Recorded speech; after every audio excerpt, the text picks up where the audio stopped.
안녕하세요, 한상기입니다. 오늘 소개해드릴 차는 캐딜락 리본 CT6입니다. CT6는 캐딜락의 기함이고 2015년에 데뷔를 했죠. 최근에 국내 출시된 리본 CT6는 부음역의 모델이고 안팎의 디자인과 편의 장비 그리고 변속기가 10단으로 업그레이드가 된 게 가장 큰 특징입니다. CT6는 캐딜락 브랜드한테 여러가지로 의미가 큰 모델이죠. 캐딜락은 미국을 대표하는 럭셔리 브랜드인데 한동안 뒷바퀴 굴린 풀사이즈 세단이 없었어요. 그러니까 예전에 플리트우드 이후에 처음 나온 캐딜락의 풀사이즈 뒷바퀴 굴림 세단입니다. 거기다가 GM이 새로운 제품 라인업을 구성을 하면서 새롭게 뒷바퀴 굴림 오메가 플랫폼을 개발을 했는데 그 오메가에서 나온 첫 번째 모델이 바로 이 CT6고요. 차명을 알파벳과 숫자를 조합을 해서 새롭게 네이밍을 적용한 것도 이 CT6가 처음입니다. 따라서 이 CT6 이후에 나온 차들은 알파벳과 숫자를 조합을 하게 되죠. 현지에서는 엔진이 여러 가지가 올라가지만 국내에는 3.6L V6 엔진 하나만 판매가 됩니다. 그러니까 기존의 2.0 터보는 국내에서 더 이상 판매를 안 할 가능성이 높습니다. 트림은 스포츠와 플래티넘, 스포츠 플러스 세 가지고요. 외관 디자인이 많이 바뀐 건 아닌데 시선이 가장 많이 가는 저 그릴 부분이 바뀌어서 기존에 비하면은 좀 인상이 달라졌죠. 스포츠 플러스의 경우에는 그 V 시리즈의 그릴이 적용이 되면서 좀 더 스포티하죠. 그리고 세로 방향의 주간등도 좀 특징입니다. 따라서 방향지시 등의 면적도 꽤 큰 편이죠. 요즘에는 이렇게 주간등이 세로 방향인 차들이 조금씩 늘어나고 있는 것 같아요. 어쨌든 CT6는 여전히 그 존재감이 있는 디자인입니다. CT6는 기존에도 5m가 넘는 대형 세단이었는데 이번에 부음 변경이 되면서 그 차체 사이즈가 더 늘어났어요. 참고로 휠베이스는 3.1m가 넘는데 이거는 S클래스 또는 7시리즈의 노멀 휠베이스보다 긴 거죠. 전면에 비해서 이 리어의 디자인은 크게 바뀌진 않았죠. 테일램프 주변의 디자인이 조금 바뀐 정도고요. 트림에 따라서 트렁크 리드 부분의 디자인이 조금 다릅니다. 타이어는 구디어의 이글 투어링, 사이즈는 245에 45와 19입니다. 그리고 상위 트림에는 한 사이즈 큰 타이어가 들어가죠. 245에 40와 22고요. 타이어는 동일합니다. 실내는 부분적으로는 좀 떨어지는 부분이 있어요. 그리고 대시보드라든가 도어 트림 같은 경우에는 얼핏 보기에는 그 색깔이 그냥 다 검은색이어서 좀 단순해 보이는데 자세히 뜯어보면은 여러 가지 소재가 많이 섞여 있고 디자인도 조금씩 다르죠. 그래서 도어 트림과 대시보드의 디자인은 보기보다는 공을 좀 들인 디자인이라고 할 수 있을 것 같아요. 모니터 조작은 터치로도 가능하고 이 새로 생긴 다이얼로도 가능한데 지금 보시는 게 여기가 홈 화면이고요. 홈 화면을 누르면은 이렇게 메뉴가 나오죠. 이 메뉴에서 좌우로 슬라이딩을 시켜서 주요 메뉴를 찾아갈 수도 있고요. 이 설정에 들어가면은 이렇게 이런 관련 메뉴가 나옵니다. 이런 메뉴는 쉐보레랑 약간 좀 비슷한 것 같죠. 이거는 공조장치 화면이고요. 선명한 그 모니터의 화질에 비해서 그 안에 있는 그래픽이라든가 폰트가 그렇게 예쁘지는 않죠. 그리고 이 상태에서도 주요 메뉴를 이렇게 한 번에 찾아갈 수가 있어요. 바로 밑에는 오디오 볼륨이 있는데 보통 볼륨은 다이얼이거나 이렇게 버튼을 누르잖아요. 근데 이 차 같은 경우에는 이렇게 슬라이딩을 시키죠. 이게 예전에 비하면은 이 인식이 훨씬 더 좋아진 것 같아요. 송풍구의 위치는 보통 다른 차들에 비해서 좀 낮은 편이고요. 그리고 그 밑에 있는 공조장치는 별도의 액정도 마련이 되어 있고요. 그 통풍 시트도 마련이 되어 있습니다. 실내의 다른 부분에 비해서 약간 좀 투박하다고 느끼는 것 중에 하나가 바로 이 기어레버인데 이 기어레버의 디자인이 좀 투박하죠. 조작감 자체는 좋습니다. 그리고 아까 제가 처음에 실내 일부분의 재질이 좀 떨어진다고 말씀을 드렸는데 바로 이 앞에 있는 이런 버튼들이 그래요. 여기는 지금 드라이브 모드고요. 이건 오토홀드. 그러니까 이쪽의 플라스틱이 좀 단단하기도 하지만 눌렀을 때의 촉감이 그렇게 썩 좋진 않고요. 운전을 하다가 드라이브 모드 조절을 하잖아요. 그러면은 이제 이 틈으로 손을 넣어야 되는데 약간 좀 좁게 느껴져요. 여기에는 오디오 볼륨이 또 있죠. 그러니까 아까 말씀드린 그 슬라이딩과 여기 다이얼 그리고 운전대에도 있으니까 오디오 볼륨 조절하는 방법이 세 가지인 거죠. 그리고 이 다이얼 같은 경우에는 이번에 이제 처음 추가가 된 건데 기존에 터치 스크린을 사용을 해도 되지만 이 다이얼을 움직여서 조작을 할 수도 있습니다. 근데 이 다이얼이 이 좌우로 움직이기만 하고 위아래로는 조절이 안 됩니다. 그리고 선택은 이 다이얼을 눌러서 하는데 눌렀을 때 이 소리가 그러니까 플라스틱 소리가 조금 큰 편이죠. 이 컵홀더의 위치 자체는 상당히 좋은 편이죠. 이 바로 옆이라서 컵을 넣고 빼기가 굉장히 좋습니다. 반면에 지금처럼 컵홀더 두 개를 이렇게 놨을 경우에는 이렇게 핸드폰을 놓을 곳이 이렇게 마땅치가 않죠. 센터 컨트롤 박스는 이렇게 옆으로 열리는 방식이고요. 보시는 것처럼 차 크기 또는 뒷바퀴 굴림인 것을 감안을 해도 이 센터 콘솔 박스의 용량 자체가 그렇게 큰 편은 아니죠. 운전대는 전형적인 캐딜락 스타일인데 차 크기 생각을 하면은 이 림이나 운전대의 크기가 그렇게 아주 큰 편은 아니고요.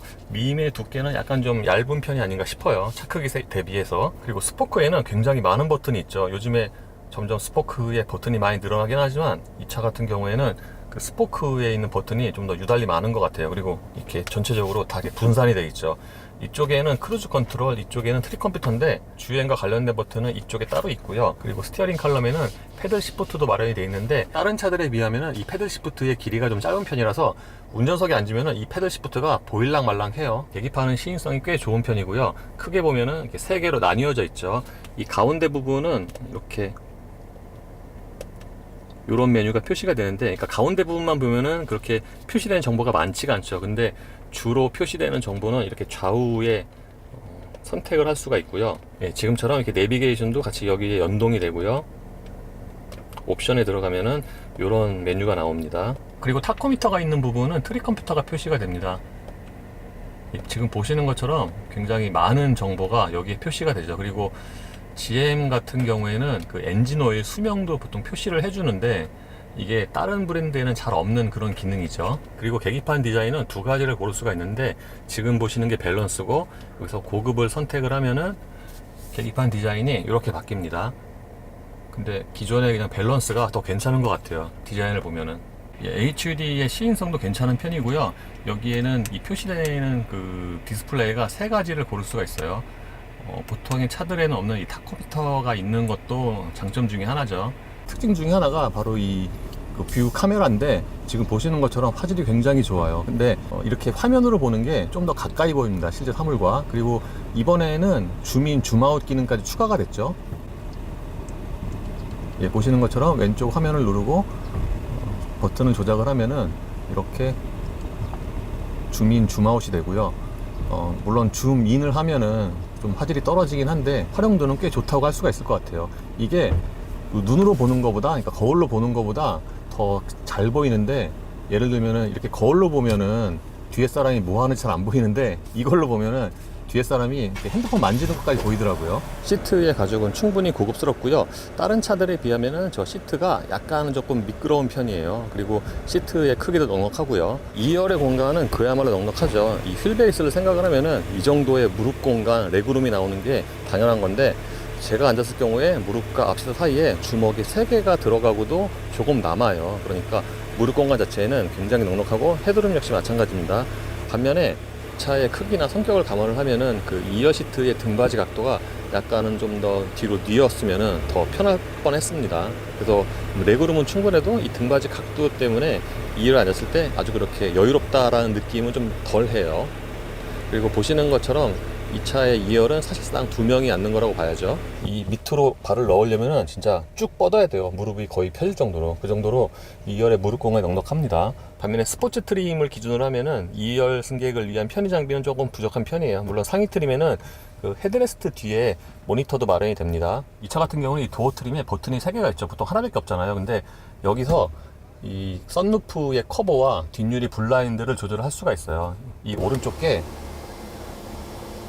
썬루프 커버고요. 그 옆에 있는 버튼을 누르면은 이렇게 블라인드가 닫힙니다. 차 크기를 생각을 하면은 이 트렁크 용량이 아주 넓은 편은 아닌 것 같아요. 용량 자체가. 물론 이 들어가는 입구의 그 좌우 폭이 굉장히 넓은데 전체 용량을 보면은 그렇게 아주 넉넉하다고 보기는 어려울 것 같아요. 왜냐하면은 저 안쪽에 좀 폭이 좁죠. 그리고 트림에 따라서 이쪽 부분에 조명도 들어갑니다. 예, 공회전 때의 엔진 소음은 충분히 조용한 편이에요. 지금은 에어컨은 끈 상태이고요. 보통 이 정도 차급의 가솔린 엔진이면은 공회전 때 굉장히 좋은 정수성을 기대를 하잖아요. 이 차 같은 경우에는 정수성이 충분히 좋긴 한데 그 엔진 소리가 아주 안 들리는 건 아니에요. 가만히 듣고 있으면은 엔진 소리가 어느 정도는 좀 들어오는데 물론 그 음량은 좀 작죠. 그리고 진동 같은 경우에도 대책이 잘 되어 있습니다. 보통 가솔린 엔진이라고 해도 진동이 아주 없는 건 아닌데 이 차 같은 경우에는 운전대로 전달되는 진동은 없다고 해도 무방하고요. 반면에 이 시트로는 좀 가늘게 있어요. 근데 이 진동이 디젤 엔진처럼 이렇게 파장이 되게 짧은 게 아니라 약간 좀 넓게 울렁거리는 그런 진동이라고 표현해도 될 것 같아요. 근데 그 높이가 그렇게 크진 않죠. 이 차의 파워트레인은 3.6L 가솔린 엔진과 10단 자동 변속기로 조합이 됩니다. 이 엔진과 변속기 모두 기존에 비해서 달라졌죠. 변속기 같은 경우에는 10단으로 크게 업그레이드가 됐고요. 이 엔진은 기존에 비해서 출력이 조금 줄었습니다. 그럼에도 불구하고 이 3.6L 배기량 대비해서 리터당 출력이 꽤 높은 편이죠. 그리고 이제 3.6L 자연흡기가 별로 없잖아요. 이제는 좀 클래식한 느낌도 나고 그러네요. 제가 CT6는 지금이 처음이라서 기존과 얼마나 좋아졌는지 평가는 하기 힘들지만 일단 이 변속기 같은 경우에는 꽤 좋은 점수를 줄만 합니다. 왜냐하면은 제가 올 때도 그렇고 지금 이제 저속으로 움직일 때 보면은 이렇게 다단화 변속기는 굉장히 기어가 많으니까 변속이 되게 자주 일어나잖아요. 근데 자세하게 신경을 쓰지 않으면은 신경을 써도 이게 잘 느끼기 힘들 정도로 그 저속에서 기어가 계속 올라가고 내려갈 때 그 느낌이 굉장히 깔끔해요. 그러니까 굉장히 매끄럽게 작동이 됩니다. 그리고 방음은 엔진룸과 이 하체가 조금 상반돼요. 그러니까 하체의 방음은 굉장히 좋은데 그 엔진은 그 소리를 조금은 허용을 하는 편이에요. 물론 고회전을 썼을 때 실내로 들어오는 엔진 소리가 아주 큰 편은 아니지만 상대적으로 이게 좀 크게 느껴지죠. 저는 전체적으로 MVH는 꽤 좋은 점수를 주고 싶습니다. 지금까지 탔던 캐딜락 중에서 MVH가 또는 승차감까지 가장 좋지 않나 싶어요. 이 차가 단순히 플래그십이라서 좋다고 할 수도 있지만 이 CT6 자체가 좀 신경을 써서 잘 만든 것 같아요. 이 차는 대략 회전수가 한 2000rpm 되면은 그때부터 약간은 좀 베이스 톤으로 좀 깔리는데 그 음량이 그렇게 작은 편은 아니거든요. 근데 이게 좀 낮은 음이다 보니까 약간 좀 붕붕하는 그런 느낌, 그러니까 좀 스포티한 그런 사운드가 나요. 그리고 오토홀드 기능 같은 경우에는 이렇게 브레이크가 잠겼다가 풀릴 때 좀 소음이 날 수도 있고 그 진동이 발생을 할 수도 있거든요. 근데 이 차 같은 경우에는 오토홀드가 실행이 됐다가 이제 풀릴 때 그 움직임은 약간 있지만 소리는 전혀 없습니다. 저는 이 차의 주행에서 가장 마음에 드는 부분이 승차감 같아요. 승차감이 참 좋네요. 제가 그 부분 변경된 말리부 2.0 터보 시승할 때도 승차감이 꽤 좋다고 말씀을 드렸는데 이 차는 그거와 좀 비슷한 느낌이긴 한데 좀 더 업그레이드가 됐다고 그 말씀을 드릴 수가 있을 것 같아요. 그 적당하게 부드러우면서 사실 기존의 차는 제가 못 타봤는데 좀 많이 출렁거렸다고 하죠. 근데 이 차 같은 경우에는 좀 표현이 애매하긴 한데 적당히 출렁거리고 적당히 부드럽습니다. 이 투어링 모드의 기준으로 해서 그래서 주행에 있어서는 승차감이 가장 큰 장점 같고요. 아까 처음에 말씀드린 것처럼 전반적인 방음도 좋습니다. 이 방음 같은 경우에는 특히 이 하체의 방음이 좋네요. 그러니까 타이어 소리가 지금 대략 속도가 92km인데 그러니까 좀 소위 말해서 좀 이렇게 잔잔하게 들어와요. 그러니까 타이어 소음이 그렇게 크지 않습니다.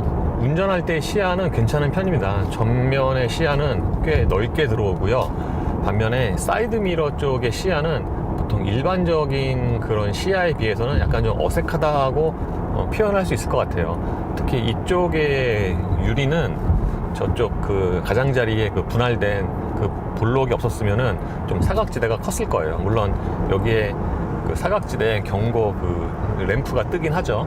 드라이브 모드는 크게 투어와 스포츠, 스노우, 아이스 이렇게 세 가지가 있는데 투어가 그 노멀이라고 생각을 하시면 되고요. 흔히 말하는 이제 스포츠는 노멀 모드에 비해서 좀 더 스포티한 모드인데 이 스포츠 모드로 바꾸면 일단 계기판에 저 녹색으로 깃발 그림이 뜨고요.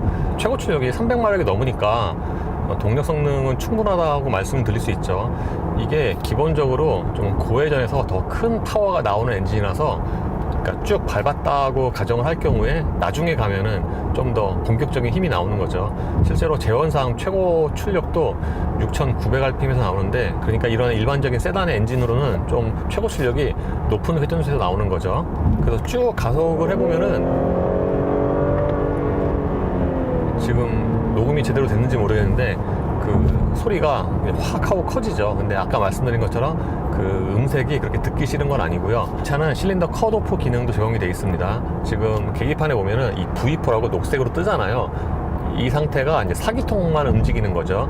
그러니까 이 차 엔진이 V6인데 이렇게 저부하 상황 이럴 때는 큰 힘이 필요하지가 않잖아요. 그러니까 사기통만 움직여서 이기통은 쉬게 하고 그래서 연료 소모를 좀 더 줄이는 거죠. 이 V4 모드가 작동하는 그런 상황이 아주 많은 건 아닌데, 방금처럼 뭐 80이나 90 정도로 정속 주행을 할 때에는 그 연료 소모를 좀 더 줄일 수가 있는 거고요. 엔진의 배기량도 있고 변속기가 10단이다 보니까 회전수를 많이 낮출 수가 있잖아요. 근데 그걸 감안을 하면은 지금처럼 10단으로 대략 100km를 달렸을 때 회전수가 그렇게 아주 낮진 않아요. 지금 대략 한 1600 rpm 정도가 됩니다. 그러니까 10단과 3.6L 배기량 생각을 하면은 그 회전수가 아주 낮은 건 아니죠. 그리고 10단이나 되다 보니까 그 가장 위에 뭐 9단이나 10단은 좀 더 높은 속도에서 항속 기어용이죠. 예를 들어서 이 패들 시프터를 조작을 하잖아요. 그러면 90km가 되기 전에는 이 10단이 안 들어가요. 그러니까 90km가 넘어야지 10단이 들어갑니다. 참고로 이 차의 AWD는 드라이브 모드에 따라서 앞뒤의 기본 토크 배분이 달라집니다. 예를 들어서 스노우 앤 아이스에서는 앞뒤 토크 배분이 50대 50이고, 그리고 이 차는 나이트 비전이 적용이 되는데, 지금 보시는 것처럼 뭐 터널이나 야간처럼 이렇게 어두운 곳에서 작동을 하죠. 지금 이렇게 앞차가 보이잖아요. 사실 이런 데서는 효과가 좀 덜한데, 그 국도라든가 좀 어두운 그런 좁은 골목 이런 데서는 그 운전자보다 이 나이트 비전이 더 먼저 빨리 보행자나 자전거를 발견할 수도 있어요. 아닐 수도 있고. 제가 DS7 크로스백으로 좀 다녀봤는데 가끔 가다가는 제가 더 먼저 발견한 경우도 있거든요. 어쨌든 이 나이트 비전이 있으면은 그 안전운전에 꽤 도움이 되죠. 그리고 이 변속기는 그냥 D 모드에서 천천히 달릴 때는 괜찮은데, 그러니까 스포츠 모드나 패들 시프트로 조작할 때는 약간씩 좀 튀는 그런 그 현상은 있어요. 근데 지금까지 탔던 그 GM 차들의 그 변속기 중에서는 얘가 가장 작동감이 우수한 것 같아요. 그리고 이 리어뷰 카메라 같은 경우에는 이게 참 저는 마음에 드는 게, 이렇게 지금 터널 안에서 이거를 작동을 시키면은 이거보다 훨씬 더 잘 보여요. 그러니까 되게 밝게 보이잖아요. 그래서 저는 이게 되게 마음에 들어요. 화질도 좋고. 그리고 아까 설명을 드린 것처럼 줌인, 줌아웃과 이게 틸팅까지 되니까 여러 가지 면에서 꽤 도움이 되는 장비. 그리고 무엇보다도 좀 이렇게 폼이 나죠. 사실 이게 그냥 일반 미러에서는 저 유리가 그렇게 폭이 크지 않아서 후방 시야가 조금 제한이 되는데, 차라리 이렇게 놓고 보면은 더 잘 보이죠. 와이드라서. 보시는 것처럼 여기 끝까지 다 화면이 다 꽉 차죠. 캐딜락 CT6에는 슈퍼 크루즈 기능이 있는데 지금 국내에는 이게 도입이 안 되고 있죠. 예, 오늘 캐딜락 CT6를 간략하게 시승을 해봤습니다. 제가 기존에 CT6를 못 타봐서 얼마만큼 좋아졌는지 잘 모르겠지만, 이 차는 제가 지금까지 탔던 뭐 GM, 쉐보레, 캐딜락 다 통틀어서 가장 상품성이 좋은 것 같아요. 전체적으로. 왜냐하면은 뭐 짧게 타긴 했지만 아까 오전과 오후에 운전을 하면서 딱히 단점이라고 이렇게 집어낼 만한 게 이렇게 마땅히 없네요. 물론 있긴 있죠. 이런 플라스틱 여기라든가 이 도어 트림의 플라스틱이 좀 딱딱하고 작동감도 그렇게 좋지 못하거든요. 뭐 단점이 이 정도고, 다른 부분은 전체적으로 다 만족스러운 편입니다. 그리고 이 차는 사이즈가 크잖아요. 근데 막상 운전을 하다 보면은 이 차의 성격은 슈퍼 드리븐이라기보다는 운전을 직접 하는 걸 선호를 하는 그런 하이 오너의 차가 아닌가 라고 생각이 돼요. 물론 제가 2열에 안 앉아봐서 2열의 승차감이 어느 정도가 되는지 잘 모르겠지만, 방음이나, 근데 운전석에 앉아서 이렇게 운전을 해보면은 이 차는 쇼퍼 드리븐보다는 이렇게 직접 운전하는 게 좀 더 어울리는 성격이라고 생각이 됩니다. 어쨌든 이 차는 NVH나 승차감 또는 안팎의 디자인까지 전체적으로 상품성이 괜찮고요.